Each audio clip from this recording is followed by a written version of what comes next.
Okay, right. Welcome back, everybody. We have taken the cake out, we have cooled it, and now we're ready to finish. How long did we cool it for? We need to wait until it is cold. Don't put it in the fridge, because if it is still slightly warm, there is a risk that the mascarpone cream will melt and run everywhere, which it'll taste nice, but it might not look the best. Okay. All right. So we've got the two cakes now. We've put the first one onto the plate, and we're going to put a nice layer of raspberry jam. Then we're going to top that with some fresh raspberries. And the second cake I've turned over, and we're going to spread that with mascarpone and then reverse it over onto the top. And then we're going to finish with icing and flowers. Okay?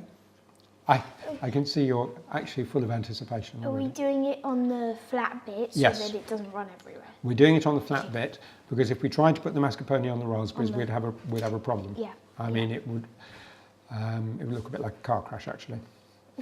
So we're not going to do that. So if you want to make a start with the raspberry jam, and remember, you can put as much as you like on it, but the more you put on, the more it's going to squidge out. So about as much as you'd put onto a generous jam sandwich.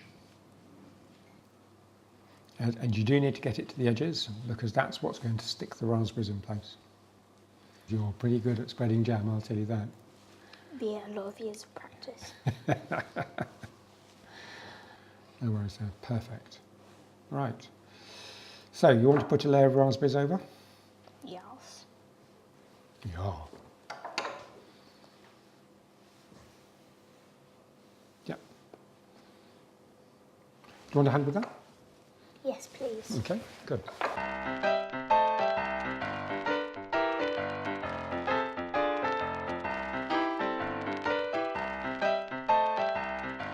So, mascarpone onto this one now. Okay. So how much do I want to put on this? A good layer? I think a reasonable layer, yes. I think you could put a bit more than that. Marvellous. Okay. I could just see that coming in my direction just a moment ago. No. I shouldn't have said that. Yeah, there's a knife. Thank you. That's all right. You might find it easier to spread it with a knife anyway. Yeah. That's all right. Okay. Looks good. Right, are we ready to flip it over then, yeah? Yes, I think so. Right, so I'm going to just do that very quickly. So, and here we go. There we go. How about that? That's so cool. Lovely. Let's just press it down a little bit more, yeah? That's right, so it's nice and firm. Right. No, that's all right. No, I don't think you need to press any more. And now we're going to go with the icing, which I've warmed a little bit. Just like the eclairs? Yeah, so that it's a nice spreadable consistency. So how long did you warm that? We mixed everything up, and then I put it into the microwave literally just for a few seconds. So it's just nice until and it was a bit more like that. And you can feel how warm it is. Okay, so it warms really quick. Yeah, it feels like my hands or your hands, yeah? Right, so you're going to put a spoonful on. Right, and then a good dollop right into the middle of the cake, yeah? Yeah. There you go. Yeah. That's Oh right. no. No, that's right. It's fine. No worries. Should I spread that with a knife or with a spoon? Or should I just not spread it? I would spread it with the knife. Okay. And the thing about this now is that when you spread it, don't work it like that, spread it like that. And the reason why is that when it comes off the cake, you run the risk of it taking some of the crumbs, and the crumbs come into the icing. Okay? So it's literally just spreading it across like that. And when you need to put some more icing on, we can do. And I'll just give you a little bit more now to work with, yeah? And one of the things that you can do is that you can have a little cup of hot water to dip your knife in so that it doesn't stick on the icing. if you dip your knife into the hot water and have another go at spreading the icing, look. How does that feel? Oh yeah, that's much better because it's easier to spread. Okay, so should we put a bit more on then? Yeah. Good. Are we just doing the top? We're just going to do the top. Okay. What we want to avoid, if we can, is drips down the edges. Okay. It's not critical, but I think it makes it look a neater finish.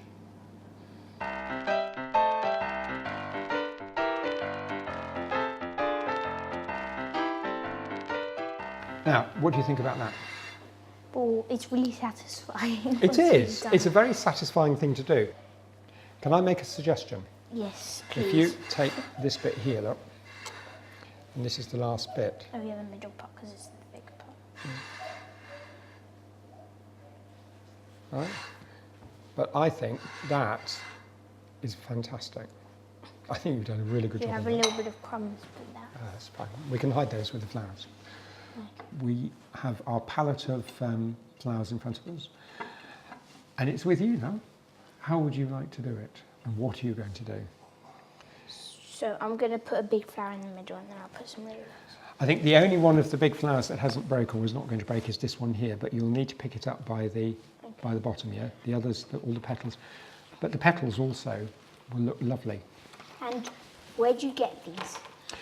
I bought these on the internet from a company down in Devon, and they came via post.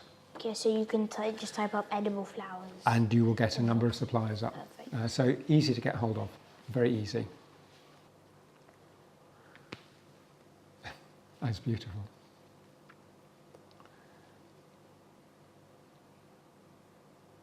Okay. Just hold it like that. That's it.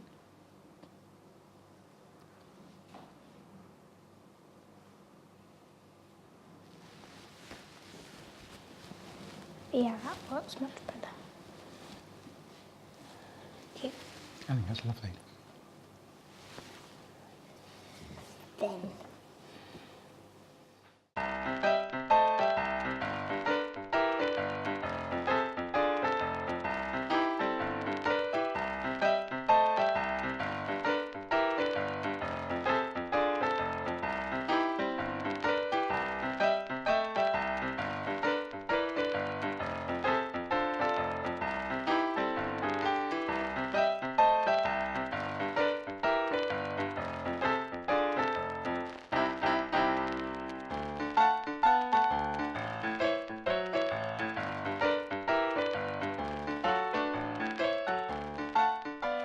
I think that looks absolutely beautiful. And it doesn't matter from which angle you look at it. I think it is stunning. It's one of the prettiest cakes I have ever seen. Well done. Thank you. Thank you very much.